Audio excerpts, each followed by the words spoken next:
Salutations à tous les fidèles abonnés à RDC Monde Télévision. Vous nous avez tellement manqué au bout de quelques temps où nous n'avons pas été à ces rendez-vous tant attendus. Nous nous sommes dit être là au moins 3 fois avec vous pendant la semaine, mais malgré les innombrables responsabilités qui nous attendent de part et d'autre.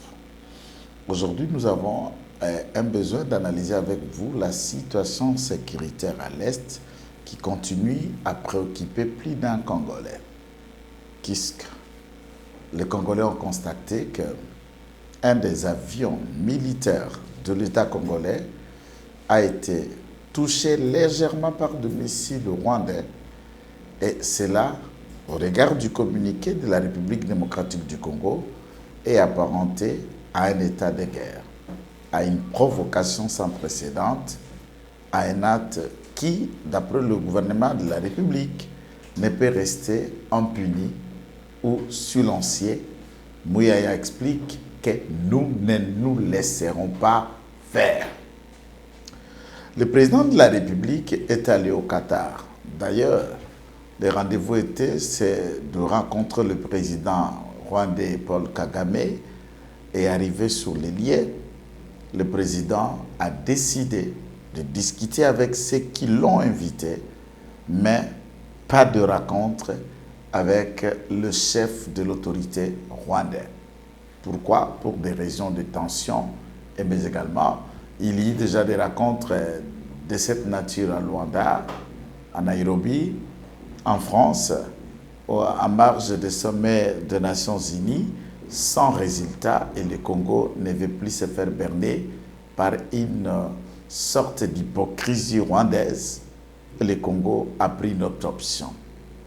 Nous allons également analyser les quelques différentes sorties médiatiques de Madame Olive Lembe qui cite, soi-disant, peut-être qu'il semble dicita ou qui cite quelque chose de comme ça, Kabila, dans sa sortie médiatique, voulant qu'on lui présente la preuve de 680 000 $ que toucherait son mari chaque fin du mois. Et d'ailleurs, elle dit que c'est depuis le mois de janvier 2020 que celui-ci n'a pu toucher cet argent. Elle dit que la machination de tous ceux qui ont brillé par la démarche de séparer M. Kabila de Félix Tshisekedi ont réussi leur coup et enfin le président de la République s'est fait mordir à l'hameçon, déclare Mme Olive Lembe Kabila. RDC Monde ezalisanga ya Congolais pona Congo. Na kati ya RDC Monde, bayi diaspora basangani, baye na mosolo na bango, po ete batonga mboka na bango, lokola bikolo mosusu, batonga oyo ya bango. Yambala oyo bandeko na ngai, ba diaspora ba décidé, diaspora ya Congo est décidé, ezokita. Na minute oyo, plus de 70 000 sekwei, plus de 70 000 efandi na kati ya compte, poto koka kosala ba projet na biso. Boya ebele na ba contribution na bino bandeko na biso, poto sala elongo, to sala makasi, poto tonga mboka na biso. Nga na famille na nga, to stoponi RDC Monde. Pona RDC Monde, transparence ezali, bolingo ezali, sérieux ezali. RDC Monde, toza ko percer. Na kati ya kana, biso tozokota. Tozokota kaka boyi na kati ya kana. Tozo ya bandeko na ngai. Nzambe na nga batela bino, apambola bino. Et à ce titre, nous pensons que notre analyse, notre décryptage va aller dans les quelques lignes où je ne vous prendrai pas un certain nombre de temps. Commençons par la question de la sécurité à l'Est et de tout ce qui a concouru à ce que cet avion, de son retour du champ de bataille, va être touché par une missile rwandaise. À Kichanga, précisément dans le front, dans le territoire de Rutshuru, à Kichanga, il y a de violents combats depuis 4 heures du match de cette semaine. Et ces batailles sont parties de Kichanga jusqu'à Sake, jusqu'à Kishiche. Et les loyalistes congolais se sont comportés avec bravoure, hargne, succès et inefficacité sur terrain que les forces négatives rwandaises, connues sous le pseudonyme incompris de M23, ont été sauvagement neutralisées dans ce territoire.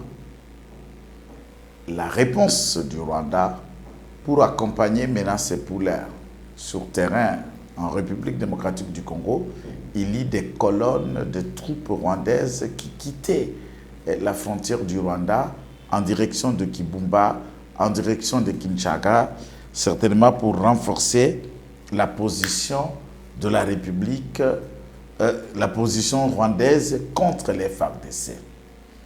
Une fois le chef d'état-major général informé de la situation, il a ordonné à la commandant des troupes de l'air que nous appelons certainement et calmement armée de l'air de répondre à cette préoccupation, de répondre à cette occupation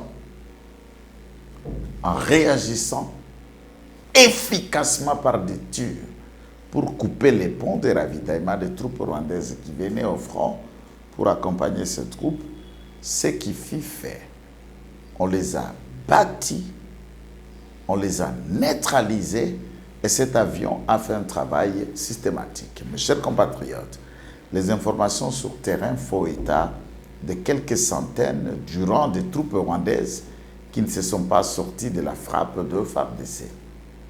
Et en retour, pendant que cet avion, j'allais dire, ce Sukhoi 25, rentrait de Kishiche, rentrait de Kinshasa et de Sake et de la frontière rwando-congolaise, c'est-à-dire la frontière qui sépare nos deux États, l'avion maintenant voulait atterrir à Goma.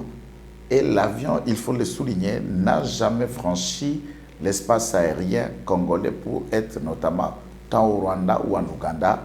Ces pilotes tellement professionnels n'ont fait que l'œuvre de bombarder des zones d'infiltration rwandaise dans le territoire congolais et il a quitté le territoire congolais pour atterrir dans un espace aérien congolais et notamment atterrir à l'aéroport de Goma. C'est à ce niveau qu'une sorte de tour de missiles venu de Rubavu va l'alerter légèrement. Et ce pilote a montré tout son professionnalisme en déclenchant le bouclier antimissile de l'avion et les dégâts étaient minimisables. Il a atterri, certainement le Rwanda estime que ce survol était dans son territoire. Le gouvernement congolais par contre dit que ce pilote n'a été que dans un vol de routine dans l'espace aérien congolais. Les Congolais pensent pour une provocation. Des gens comme moi, peut-être c'est votre cas, nous pensons ce qui est nécessaire que le président de la République déclare un état de guerre. Et nous pensons appeler tous nos compatriotes, les forces d'autodéfense populaire, la jeunesse, le vieux, l'armée et la police à être mobilisés puisque la proportion des provocations du Rwanda a atteint le comble. Et nous n'allons pas rester là, pleurnichant, nous empitoyant sur notre sort. La nécessité, c'est de résoudre cette question une seule fois pour toutes et nous nous engageons dans la voie de la guerre. Voilà, mes chers compatriotes, il est à souligner qu'aucun avion n'a été consigné, n'a connu le crash. Ces légers griefs de touche de missiles rwandais, sachez-le que cet avion est intact. Il est à même de voler, à même de tirer, puisque les dégâts sont très minimisables. Félicitations à nos pilotes, mais également au FARDC qui, dans le même week-end, dans cette offensive accompagnée par l'armée de l'air, ont pu récupérer 4 localités importantes et repousser les forces négatives dans les retranchements de leur territoire là où ils étaient. Et nous continuons à appeler l'offensive de FARDC de ne pas stopper et de ne pas leur laisser le temps de les réorganisation. Il faut le frapper à plein cœur et continuer à user de tout ce qui doit être fait de nécessaire pour que les territoires occupés par ces hommes soient reconquis au bénéfice de la restauration de l'autorité de l'État dans certaines zones là où elle est compromise. Nous rappelons aux forces d'autodéfense populaires locales que votre apport, dès lors que le pays est menacé, est considérable.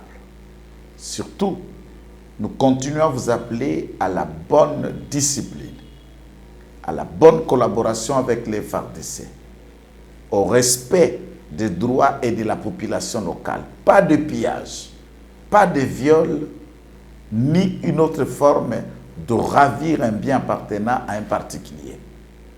La cause, elle est noble. Le besoin est salutaire puisque le Congo est en danger. Et quand un Congo, le nôtre, le Congo, notre patrie, le Congo, notre mère, est touché, chaque Congolais est utile. Chaque Congolais est appelé à la contribution. Et vous, vous avez choisi d'agir comme le mouvement d'autodéfense. En première ligne, répondez à cet appel. Les informations du front font état de combien vous avez été louable dans l'accompagnement aux côtés des FARDC et nous encourageons votre bravoure, votre engagement, votre abnégation. Cependant, vous n'êtes pas des militaires professionnels et réguliers, vous n'êtes pas payés par l'État, vous n'êtes pas nourris par l'État, mais vous êtes des fils et filles de ce pays, vous réagissez pour l'intérêt du sol. Défendons notre sol, défendons notre patrie. La patrie en danger, tous les Congolais sont appelés. Nombreux sont des Congolais qui se frottent les mains, se disent et donnent tout un tas d'explications par le fait que le Rwanda a pu toucher légèrement notre avion militaire. Je me demande si nous avons perdu tout notre sens, si nous sommes encore conscients et la flamme patriotique qui nous a été allumée par Lumumba 60 continue encore à avoir des étincelles même ou à même d'une bougie dans la conscience congolaise. La patrie a besoin de ses enfants pour le défendre. L'attitude qu'a adoptée le président de la République, je vais dire, le président Fachi, au Qatar, il est salutaire cette attitude, c'est louable. Imaginez un instant que tout de suite, pendant cette période d'agression, de légères touches de notre avion, une photo sorte dans les nets. Laquelle des photos, le président de la République se serra la main ou des accolades avec le président criminel assassin Paul Kagame.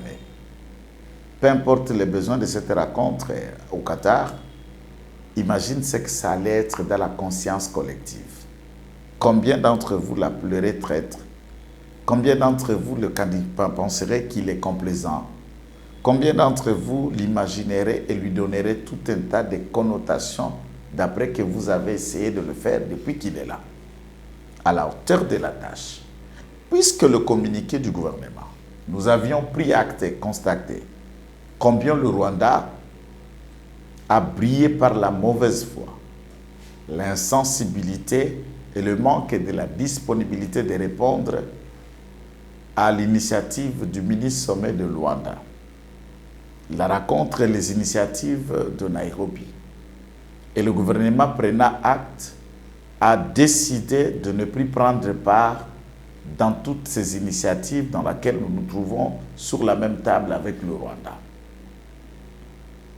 Et dans cet élan, le président ne pouvait pas briller par le contraire. Mais je voudrais vous donner un petit résumé qui est, comme pour moi, une virgule de comprendre pourquoi les Qatar s'amènent ou s'invitent dans la danse. Les Qatar ou les Émirats s'invitent dans la danse puisqu'ils ont investi pour les réserves d'échange à travers des différentes grandes banques mondiales, la France, les États-Unis, Suisse, le Canada, 30 000 milliards de dollars qui constituaient la réserve d'échange de ces pays du Golfe, de ces pays pétroliers et de ces principautés des Émirats. Maintenant, ils ont pensé qu'il faille remplacer la méthode économique, celle d'avoir des réserves à monnaie d'échange, réserves d'échange à monnaie étrangère, dans les banques occidentales, ça leur coûte énormément de millions au bénéfice de l'économie européenne, canadienne, suisse et américaine. Que faire? Alors changeons nos réserves d'échange par des valeurs de lingots d'or. Où trouvons l'or? Passons par les commissionnaires Paul Kagame. Et c'est l'or du Congo qui remplissent les réserves en valeur de l'or des banques coétiennes, de banques du Qatar, des Émirats, de Doha, de Dubaï, d'Arabie Saoudite et partout ailleurs dans le monde arabe.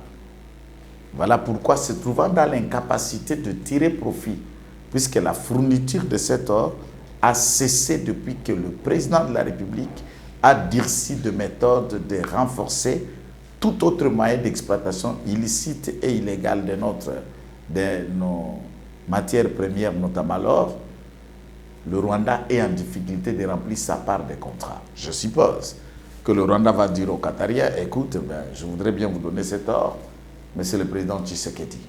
Après, c'est le président Tshisekedi qui en a un blocage.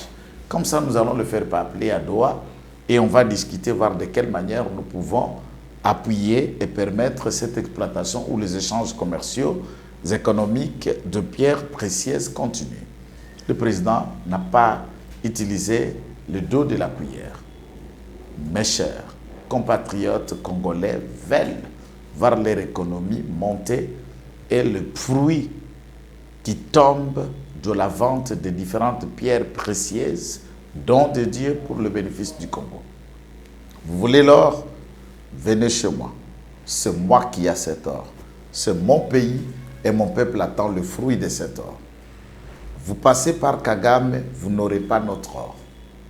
Vous m'appelez pour rencontrer M. Kagame, c'est bien, je suis venu par respect, mais pour Kagame, je ne le rencontre pas. Mon peuple m'a demandé de ne pas rencontrer Paul Kagame. Combien d'entre vous remercierez le président Faci pour le geste louable, nationaliste, patriotique,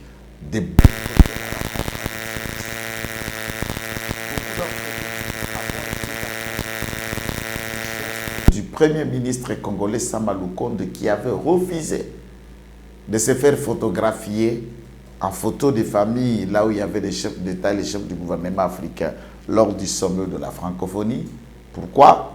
Puisque laquelle des photos, il y avait le président rwandais Paul Kagame. Ce geste a été salutaire. Faci Béton vient de faire du plus dur, refusant de le rencontrer. Et voilà là où le président de la République se trouve ici, après une courte rencontre à Dakar, où il a été dans une autre réunion purement importante pour l'Afrique et le bénéfice du Congo. Mes chers compatriotes, notre or, nos coltans, pyrochlore, diamant, tout autre, manganèse, lithium, tout ce qui est précieux et au bénéfice de la construction de l'économie et de l'avenir congolais n'est pas bradable. Et ceux qui, à travers le monde, traitent par des commissionnaires, trouvent cela par des sous-traitants, en l'occurrence Paul Kagame ou les autres forces négatives qui opèrent dans la sous-région, passez par le gouvernement congolais, passez par le président de la République, et sans lui, vous n'aurez rien chez nous. Retenez que le Congo n'est pas une marchandise. Le Congo n'est pas à vendre. Aucun centimètre ni mètre de notre sol et sous-sol ne sera le bénéfice d'aucun voisin d'aucun pays. Vous voulez la guerre? Tous les Congolais sont prêts à donner de leur temps, de leur vie, à conjuguer de leurs efforts pour défendre la patrie jusqu'à ce que, ou je peux me permettre de dire, au sacrifice suprême qu'a dit Félix Tshisekedi. Je ne suis pas là pour parler d'un parti politique. Vous avez constaté dans mon analyse, c'est vrai, je suis de l'IDPS, mais je parle Congo, je parle nation, je parle patrie. Vous n'êtes pas obligé de partager le même point de vue que moi, mais vous êtes obligé d'utiliser mes courtes réflexions pour asseoir votre réflexion, pour asseoir votre combat, mais de tout ce qui nous divise, de tout ce qui nous oppose, Sachez, il y a ce qui nous unit à vous et ce qui me rapproche de vous, ce qui fait que je sois votre frère. C'est le Congo.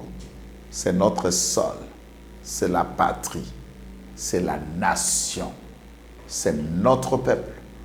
Une identité commune. Cette identité nous a coûté la mort d'un certain nombre de Congolais. Mes chers compatriotes, la question importante ici est de vous amener à comprendre que nous aurions dit demander au président de la République, toute affaire cessante, déclarer l'état de guerre au Rwanda. Et ma proposition, elle est courte.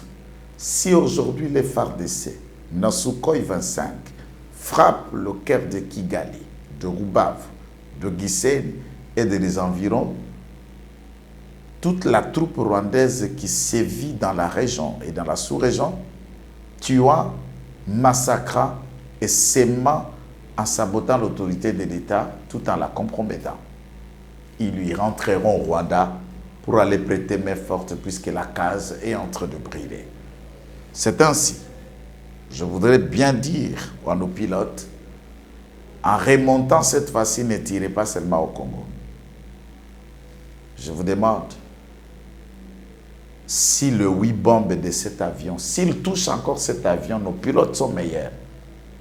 Votre sang sera payé. Allez vous écraser en pleine Kigali. Et pendant que vous écrasez, libérez tous les missiles qu'il y a dans l'avion, en pleine Rwanda, dans tous les sens que ça peut aller. Écrasez-vous. Quand vous tomberez avec 3000 Rwandais, toi tu seras couronné héros national au même titre que Patrice Emery Lumumba Kabila ici au Congo, et nous te plairons en héros. Mais tu ne tomberas pas.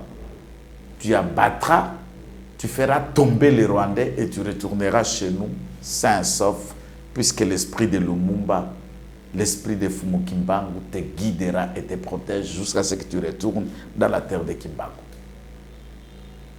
Je voudrais citer dans cette épopée d'analyse, vous faisant remarquer que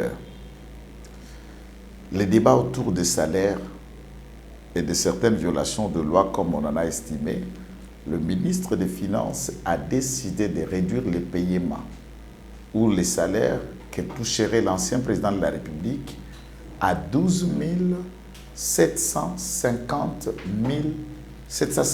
$ seulement, contrairement à 680 000 $, faisant la somme de toutes les différentes rubriques du bulletin de paye de celui-ci.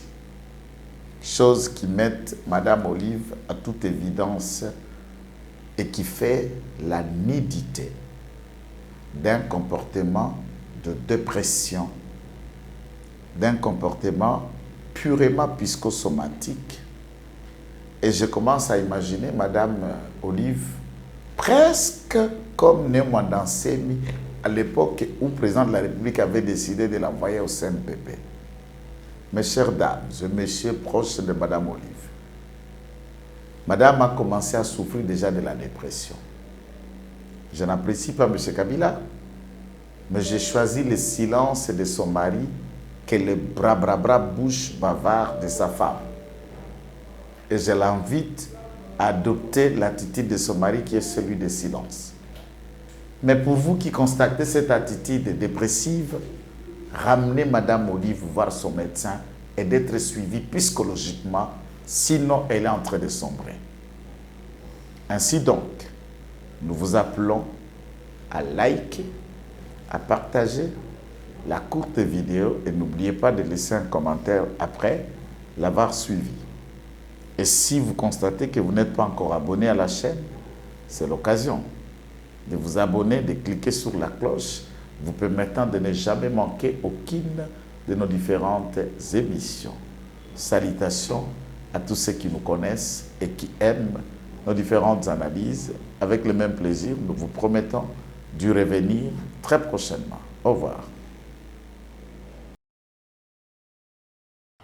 Mes chers compatriotes, la section des forums des intellectuels congolais de l'étranger, section suisse, par ma personne, Dr Richard Mukunji, saisit cette occasion de présentation de vœux de nouvel an pour se joindre au Fils international sous la conduite du professeur Dr Joël Ngoy afin de présenter des nouvel an aux Congolais tant de la diaspora que ceux de l'ensemble des républiques démocratiques du Congo, de l'Est, du Sud, du Centre et de l'Ouest du territoire national. À cet effet, nous renouvelons la confiance à la diaspora congolaise comme acteur de développement et de lutte contre la pauvreté en République démocratique du Congo, pour contribuer de manière engagée et répondre à l'appel du président de la République lancé au premier forum de la diaspora congolaise organisé à Kinshasa en novembre 2021. Cet engagement répondra sans nul doute aux défis de mobilisation, de canalisation et de capitalisation des ressources financières et expertise de la diaspora. Nos vœux s'adressent de prime abord au président de la République, Félix Antoine Tshisekedi Tshilombo, aux forces armées de la République démocratique du Congo, au gouvernement national,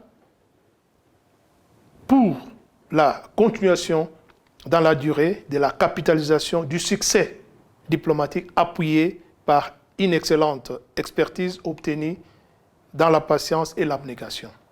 Chers compatriotes, vaillants et résilients peuple congolais, que 2023 soit une année de vigilance, de veille patriotique et de participation citoyenne aux échéances électorales à tous les niveaux pour le renouvellement des animateurs politiques, gage de la stabilité et de la prospérité nationale. En ce début d'année, nous présentons également nos vœux aux personnes privées de leur liberté sur l'ensemble du territoire national. Aussi que les élèves, les étudiants ainsi que les enseignants formateurs soient réconfortés, reconnus et soutenus pour éclairer la vision patriotique et consciente de chacun pour le relèvement de notre pays. Aux personnes âgées, aux retraités, que nous puissions prendre l'engagement de tenir les flambeaux de la relève pour la renaissance de la nation RD congolaise. Au peuple des pays voisins, nous adressons nos vœux pour une paix durable et harmonieuse, gage d'une cohabitation pacifique pour que nous puissions concrétiser nos efforts au développement de nos pays respectifs. Les fils suisses vous souhaitent pour cette année 2023 de concrétiser tous des grands projets et de trouver encore et toujours de nouvelles inspirations pour le devenir de notre cher et beau pays. Chers compatriotes, vaillants et résilients peuple congolais, que vos vœux les plus chers se réalisent. Nous vous souhaitons une heureuse année pleine de joie et de sérénité. Que vive la nation congolaise.